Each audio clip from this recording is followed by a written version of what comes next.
everyone, this is my discussion board post for week 5, and today we were asked to discuss the challenges, conflicts, and ethical considerations as presented in the article by Humble 2013. So this article discusses a few of the many challenges that social workers in rural areas face. Some of the ones discussed were the lack of resources, and this includes things like adequate medical care, medical providers, and limited access to transportation. Some of the other challenges that are mentioned on page 250 of the article include social workers often having to work more isolated when working in rural areas. They often don't get the supervision they need, or they're by themselves a lot of the time. Luckily, even though I've always lived and worked in a rural area, this is something that I've never had to experience, and I can't imagine how difficult that would be.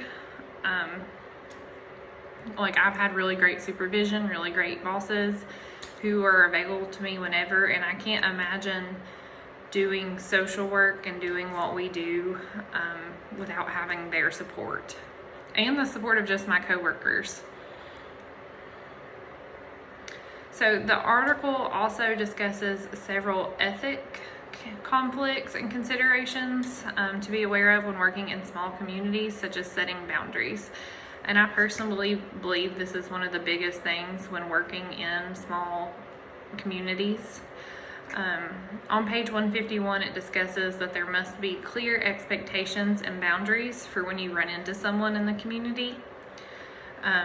Confidentiality is incredibly important when working in rural areas, simply because everyone knows everyone, and the social worker has to be extra careful to make sure that they maintain confidentiality. Dual relationships is also discussed in the article, and in small towns you may have clients who their kids go to school with yours, or you go to the same church, or you might have went to the same high school, or you might even have family members in common.